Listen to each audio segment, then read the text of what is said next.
These are the AirPods Pro. And these are the AirPods Pro 2. See the difference? How about now? I switched them up. Can we cut and do it again? They look same, dude. Who gives a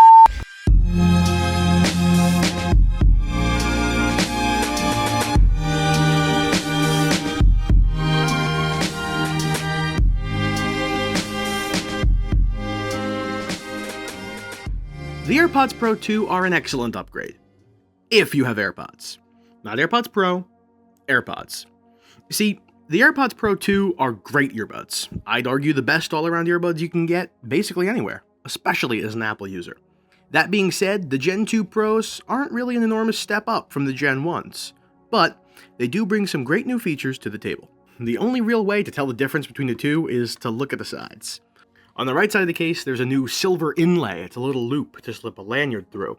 An Apple affiliate, InCase, sells a lanyard for $13 that you can slap on there, but I have a feeling a lot of people are still going to opt for a more traditional case with a key ring or carabiner.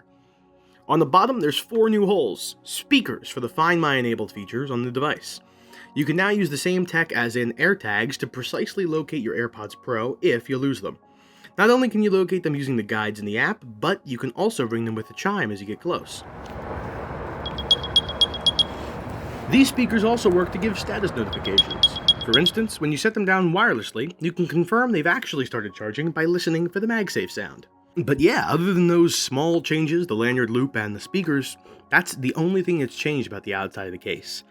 It's the same size, has the same lid mechanism and joint, same color, same material, it's essentially the same, even down to the button on the back.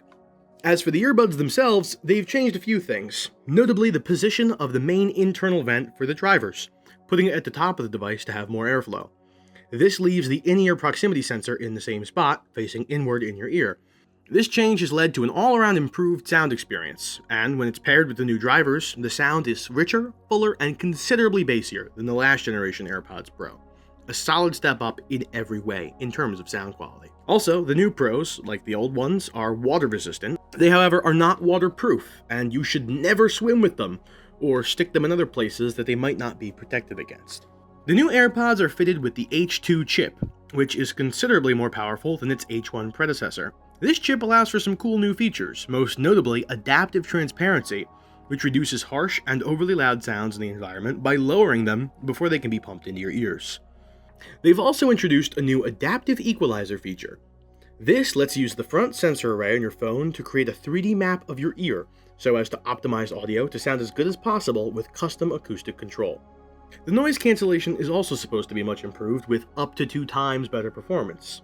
What this really means, I'm not exactly sure. Apple tends to make claims like that, but they do indeed cancel noise better than the Gen 1s, even if it's not twice as much cancellation. When taking phone calls with these, you have to be careful. Clients and family alike tend to tell me I sound really bad when using the AirPods Pro 2 in anything less than ideal conditions. Echo, background noise, and wind all severely inhibit the microphones on these earbuds. This is something the AirPods Max still dominate at. Now, in ideal conditions, I sound fine, and the microphones are relatively clear, but like I said, they are easily inhibited, so be careful. The stalks are still as prominent a feature as ever, and introduce a new feature, volume control. Simply swipe up or down on the touchpad, and the AirPods will adjust the volume accordingly. The same squeeze controls are still present to pause and play, advance, or return in a media player. Also, the AirPods are still Siri-enabled to give a litany of commands from sending text to starting calls, all without having to take out your phone. With the new Pros comes an improved battery life, up to 6 hours of listening time compared to last gen's 4.5. The case comes with 4 full recharges worth of power, for a total of 30 hours of listening time from a completely charged unit.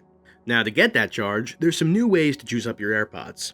Unfortunately, the AirPods still only have a Lightning port, so no USB-C yet. However, that might change next year with the EU's new rules on charging standards. So if that's really important to you, maybe hold off a bit. Fortunately though, the AirPods now charge with MagSafe. They attach to an Apple Watch charger magnetically and can charge wirelessly. This means that something like the MagSafe Duo charger is now even more useful for keeping your devices topped off, in the office or on the go. And when you don't need to charge your watch simultaneously, you can just slap it on any old watch charger and you're good to go. So after all that, the new AirPods Pro seem like a really good deal.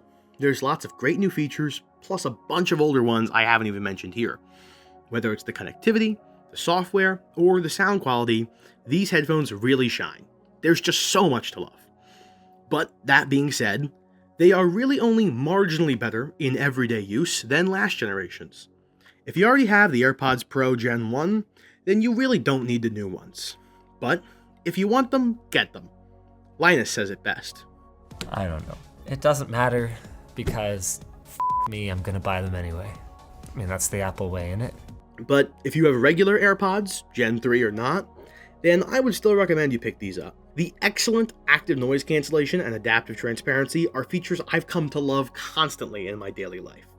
They make flying or working in public spaces a breeze, but they also let you hear essential information around you without having to take them out. ANC and transparency are really the staples of this product, and they're still the main reasons I'd suggest people buy them over the regular AirPods.